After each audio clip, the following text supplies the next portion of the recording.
All right, looks like we have a number of folks joining. We can go ahead and get started. Thanks everybody for joining for this webinar, the vCISO Wave, why and how GRC is revolutionizing the MSP industry. My name is Dan Fox. I'm one of the co-founders of ControlMap and have spent the last couple of years here at ScalePad working with hundreds of MSPs on their compliance journey. So I'm happy to share with you some insights there. Let's go ahead and jump in and get started. So looking at the agenda here, we're just going to cover the ScalePad vision and kind of how cybersecurity compliance fits in there. And then we're going to dive into the meat and potatoes here, the why, the how, and the what behind MSPs and GRC. We're going to talk about improving trust and reducing liability, how that can create more business opportunities, some different business approaches here, and what the process and deliverables look like. Now, this is a three-part series, so this is the first in the three-part series, and this is going to be basically kind of an overview of this topic, and then we dive deeper and deeper into the process in the second one. So I appreciate you joining. Let's go ahead and jump in. So looking at the ScalePad vision here, the ScalePad vision is all about helping MSPs become MVPs, and we know that that comes down to helping you with your customers and helping you achieve a happy client base. We do that through unified data, integrated workflows, and seamless automation on our platform. And the ScalePad platform is made up of a number of different tools. We are going to focus on the ControlMap side here, but I don't want to lose the fact that we hook into a broader ecosystem here through the ScalePad Hub and the ScalePad OS. So we hook in to the number of different tools that you use as an MSP. So your RMMs, your PSAs, and all of your technical infrastructure.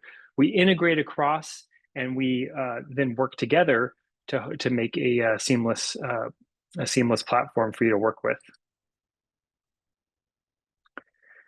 And when we look at these different tools, Lifecycle Manager is one of the flagship products. That's all about asset inventory, asset management. We have a marketplace as well to deliver services. Backup Radar is backup monitoring. ControlMap on the security compliance piece will focus in on Cognition 360, business intelligence, and then Quoter is to help on the quote to cash side. So when you look at the journey from ScalePad, you might know us as Warranty Master. That was how we started back in 2016, but we rebranded in 2020 to ScalePad and then added on these additional products, all for the purpose of basically helping with your journey as an MSP and working with your customer. If you think about trying to prepare for a QBR or quarterly business review, or working with your customers and presenting a presentation to them, whether it's a sales presentation for the first time, or maybe it's a ongoing presentation, ScalePad looks at our tools to be able to accomplish that for you. And ControlMap came in to layer in to fill the gap on the security compliance side in 2023. And we then helped ScalePad achieve their SOC 2 and ISO 27001 certifications last year in 2024. So that's what we're going to talk about a little bit here, is why these exist and how this is kind of driving some business here in the MSP space. So we're in a similar position that you are.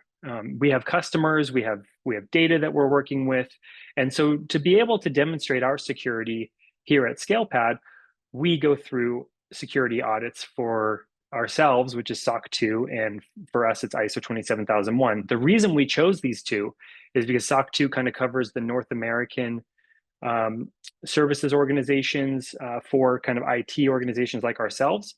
And then ISO is a logical choice that aligns with the European standard. They marry very well together. They're a little bit different. ISO is a little more prescriptive, and SOC 2 is a little bit more open, but the two together work really well, and that's why we've chosen to align to those. But really, it all comes down to the cybersecurity defense in depth model. We're trying to protect our data and our customers' data at the core there, and to do that, we layer in policies, procedures, security awareness. These are all the different tools that you think about when you're thinking about layering in security. We secure our networks with firewalls, physical controls as well, and ultimately controlling the access to those applications and data at the bottom. And this is a layered approach. It's considered a best practice.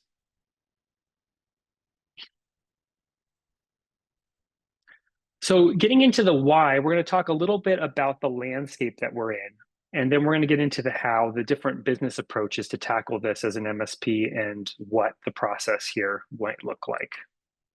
So first on the landscape side, when you're looking at what's driving the industry here, cybercrime is still a big part of the problem that we're all trying to tackle, and ultimately why these security compliance objectives exist in the first place. You look at the scale here, just from 2019 up to today, it went from about $1 trillion problem to about a $10 trillion problem. And that, to put in perspective, is double the size of Germany's GDP at 4.2 trillion, or even two Japans, if you will. So this is massive. It's a global issue that we're all tackling. And part of this issue is the breach story. I like this graphic because it illustrates it well over a timeline. You can kind of see the clustering of these breaches, and we see breach stories every day when you follow kind of some of the breach news out there.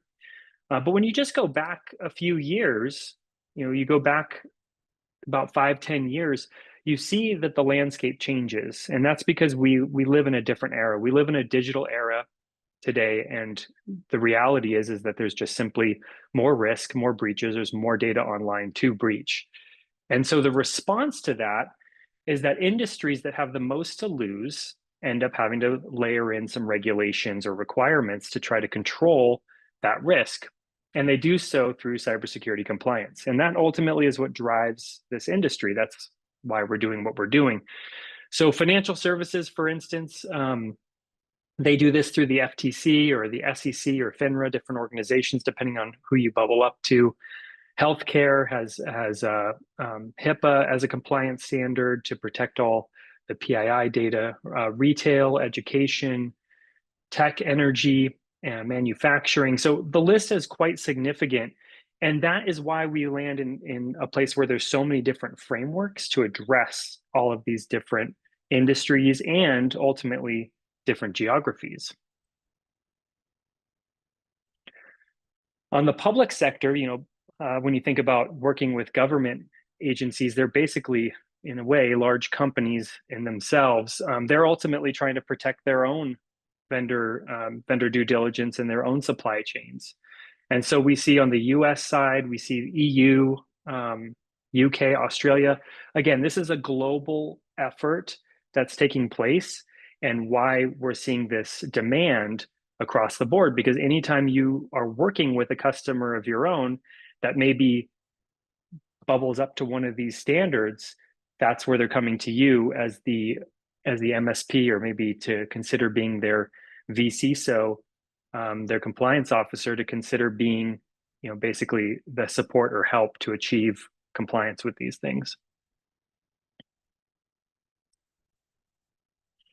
On our side, we face similar challenges, and to accomplish some of this, again, we mentioned SOC 2 and ISO 27001, but we also host regionally as well, because there's also data protection laws that come into play in certain scenarios. So our default is hosting in the US and for AWS, but we also allow a little picker to show up when you're choosing to launch with us, where you can launch in the EU or you can launch in Australia. We also have a GovCloud option for CMMC and federal. So that's a requirement in certain circumstances. If you're working with those, that's an option that we support as well.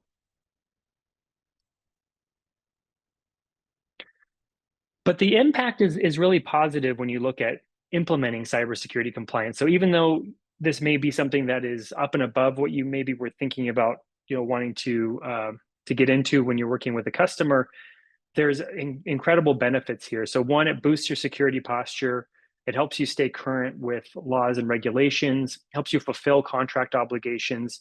And this is a really big one. It also helps you reduce liability. When you align with a best practice, it's no longer your own best idea or your own best practice. You actually can point to an industry standard and say, hey, we've aligned with this industry standard, and that reduces your liability if something were to happen like a breach. But this also opens the door for you to move up market, grow, and retain new customers as well. So all good things that come from this. The only downside is there is some more work. So you have to be aware of that.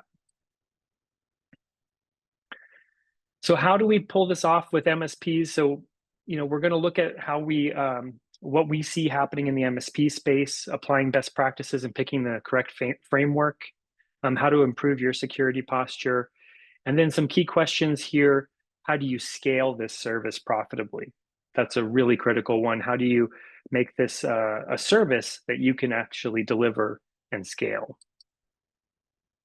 So ControlMap today supports 60 different frameworks. I mentioned there's a lot of frameworks out there. Again, it's because of the industries, it's because of the regions. And we started off ourselves supporting just 2. And then here we are 5 years later supporting 60. It would not surprise me at all if we fast forward another couple of years, this will grow past 100. But we keep adding them based on client demand and as they become available out there. The top framework that we see across the MSP space is CIS and NIST CSF as number 1 and number 2. And there's good reason for that. The reason why is that CIS has done a really good job of kind of making a prescriptive but standardized approach that has implementation groups, and we'll look at that a little bit. And NIST CSF, really, if you are in any publicly funded organization that receives public funding in the US, NIST CSF would be the logical choice there. Second to those would be SOC 2, CMMC, ISO 27001, and FTC safeguards. So kind of double clicking into CIS here for a minute. This is the number 1 choice for a few reasons. One, it is a generalist framework. It has a self-assessment option, which is nice. So you don't have to go to pay a third-party assessor. You can, the option is there, but you do not have to be able to include that and say that you are basically CIS compliant, if you will. And that's one reason it's been very popular. I also have seen it being accepted in the tech and the insurance industries and financial services. So we'll see, I think we'll see CIS continue to grow in popularity over the coming years. When you look at these kind of control objectives here, these control groups, you'll notice these are probably just things that you're already doing. These are not just pulled out of thin air. These are best practices that now have something measurable behind them. So you look at inventorying your assets, both hardware and software, looking at data protection on those assets, security configuration, account management. These are things you're already probably doing. It's just now giving you some structure and saying, hey, here's the 5 things you need to think about when it comes to a secure configuration or your account management that may be your best practices. And when you say you're now implementing those, again, you're pointing to a best practice, not just your own good ideas. I bring up SOC 2 here just to show that when you compare the two, they're very similar, right? You see security, availability, processing integrity, confidentiality. The organization is a little different, but that's where we end up seeing the ability to crosswalk these together and basically save a lot of time. So if you were to layer in CIS or NIST CSF and then say, hey, we need to move over to SOC 2 2 years later, there's about an 80% alignment there where you are not wasting any work. You're already that much further ahead. Here's an example between SOC 2 and NIST CSF with CIS, with the 50% and 80% here. And this goes up in the newer standards like NIST CSF 2.0 we have. These numbers can climb a little bit. NIST, again, this choice would be your first choice if you're working with a publicly funded agency. A lot of times people will know already, your customers will know what they need. So ask them and just kind of understand what industry they're in, because that will guide you which way to start.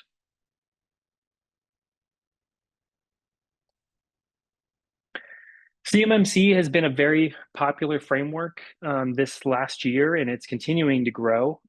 Even in 2025, we're seeing that growing in popularity. There certainly has been mention and concern with the Trump administration, a lot of changes happening, but CMMC has been around for 10 years in the making now, has a lot of momentum, has been finalized, and we're not seeing any changes in the demand there on our side at this point. But the impact is pretty significant. 300 to 500,000 plus organizations globally would fall under CMMC to protect basically the defense industrial base. Oh yeah, I did have a little asterisk there that there's a government reimbursement option if you layer it into the contract for the CMMC compliance piece. So that's one way to wrap the cost of your work as an MSP into CMMC. It just would be paid at once it was awarded. So that's the one tricky part to work through. And we've built a number of features here specific to CMMC. So for instance, SPRS scoring, an SSP builder, our evidence exporter aligns with the standard. And this is something you'll see common with us. When we see enough momentum behind a framework, we just keep investing in it and building and growing it. So we listen to what you're requesting in the MSP industry, and the folks that are that if you're interested in learning more about this, I would encourage you to take a full demo if this is something that you're interested in, because we have a lot of features here for it. FTC safeguards is a little bit newer, came in 2023. And it is kind of replacing the old kind of GLBA there. It's in addition to kind of Dodd-Frank. So FTC safeguards is what people are now pointing toward for those standards. And it's a nice framework that's really kind of lightweight, easy to manage. 32 controls, not as massive as maybe CMMC, but we're seeing a lot of demand coming from that one as well. So I kind of threw a lot of compliance at you, but really I want to break it down that it's really, you can simplify it to being just best practices that are turned into requirements. That's all these are. These are good ideas that have been flushed out by these industries. I kind of have this doctor analogy here that a doctor will apply the best practices toward a patient, if you will, the standard operating procedures, because it's both kind of the established best practice, but also it reduces their liability when they go forward with following the standards. That's the same of what's true in cybersecurity compliance. You follow the standard, your personal liability goes down. And not just the liability going down, but your business opportunities go up as well. So we'll talk a little bit about that. We've kind of dubbed this the cybersecurity compliance wave. That's why we have the little surfer dude back here. The increase that you see here is kind of across across the whole industry. The risks have gone up. The cost has gone up to negatives, but also the opportunity has gone up. So there's an enormous wave of opportunity that's happening out there. And our goal is to help you be able to surf that wave and not just get crashed and pummeled by it or let it just pass you by. And we believe MSPs are positioned to fill this cybersecurity gap that exists. There's over 500,000 cybersecurity job postings in the US. There's just basically a higher level of demand than there are people. And ultimately, MSPs are the best model to go and help that small and mid-market that has a lot of demand but doesn't have all the expertise.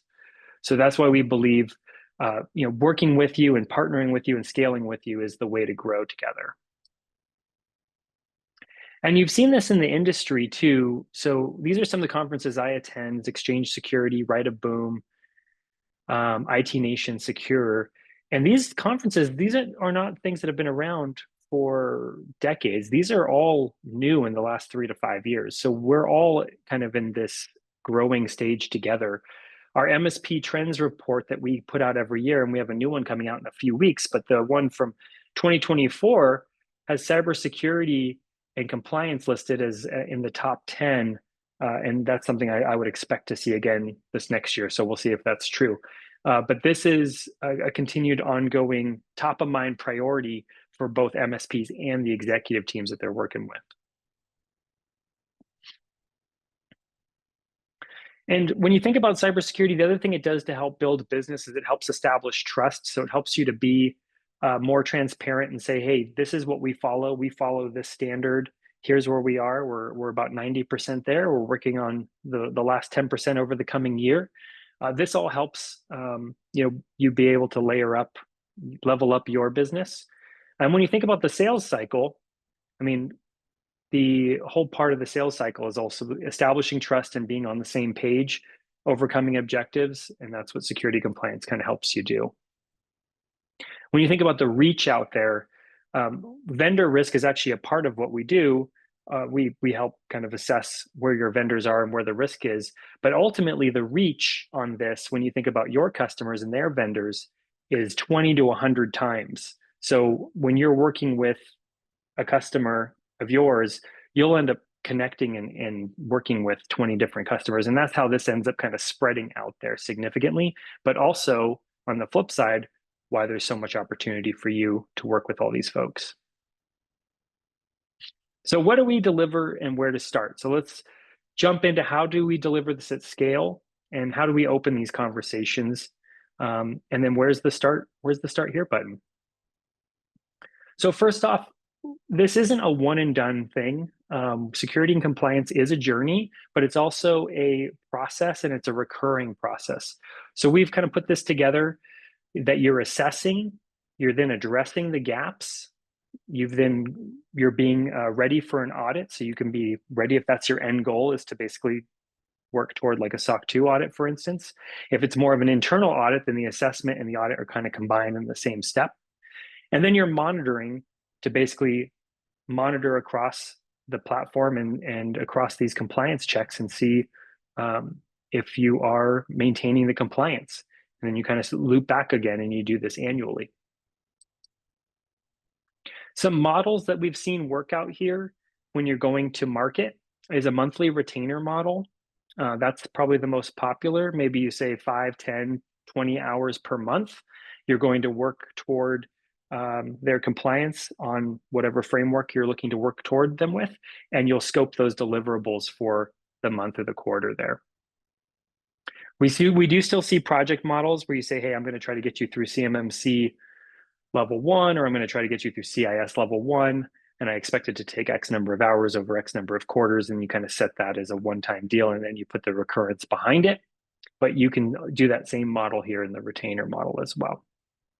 We also see a per seat model sometimes where there's an increase layered in, and that would be when you would layer additional services on top of that, on top of your compliance services. You might bundle those together, like penetration testing, for instance, or maybe some enhanced security monitoring.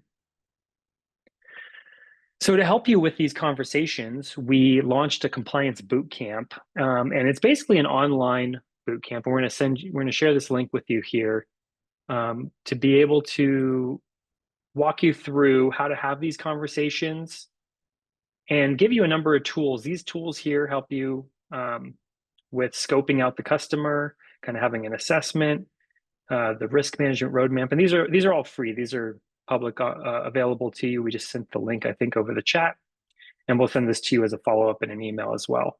And then here's some of these chapters here on how to have these conversations. It's a great resource to be aware of there. This is what some of these service deliverables look like. Ultimately, you're trying to become a vCISO for your customers. So it's basically a compliance as a service offering that would include risk assessments, compliance assessments, penetration testing. You would help with addressing those gaps. Potentially, sometimes that's split in two. Sometimes you might be the vCISO, and then you're working with a partner who's the MSP boots on the ground, and that's a great way to organize that. So you would present the gaps, but you may not be the one implementing them. Other times you might be the one implementing them. So there's just some ideas on some of the services there to include.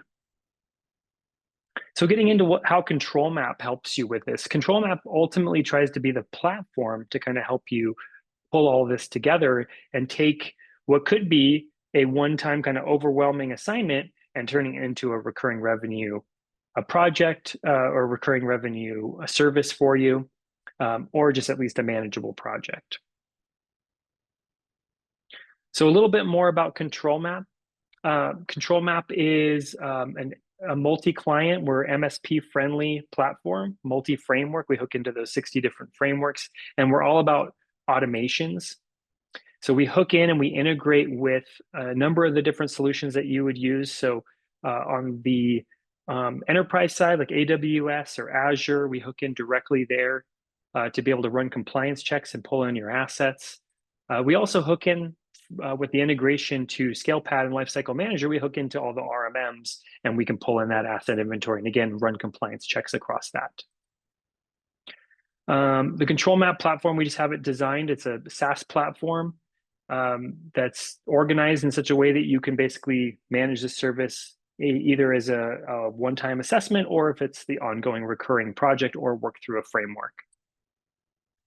We have risk register built in, vendor risk, number of different tools that are here to help you ultimately get through this work. And then again, these integrations here. This is what these compliance checks look like briefly. And these ultimately map back to the different objectives that whatever framework you load. So when you load a framework, you hook in an integration, we run the compliance checks and we're able to pull that in for you. All right, that was a mouthful. I think I got through in the time there. Kelly, I don't know if there were any questions that came across that we wanted to address, but I did have a couple links up here for folks. Anything we should tackle? One question here, and it may be something for us to raise with the lifecycle manager team, but just on the off chance you do know, Dan, the question is, we noticed the compliance questions and lifecycle was outdated and included questions that are no longer used in NIST or CMMC. Did these questions get corrected with the newest guidance recently? I think when they're saying lifecycle, I'm guessing that's lifecycle insights. Yeah. That is a great question. Yes, we are continuing to host and support lifecycle insights indefinitely. We don't have any kind of end date there, but we are hooking in deeper integrations for the assessment side of ControlMap into kind of lifecycle manager and taking kind of the best parts of lifecycle insights and hooking all those up together. Is the way that we're moving forward. So I don't know about the content specifically on that. I'd have to take a look. It's not under my my umbrella, but I could definitely find out for you and see if we can correct those if they're out of date.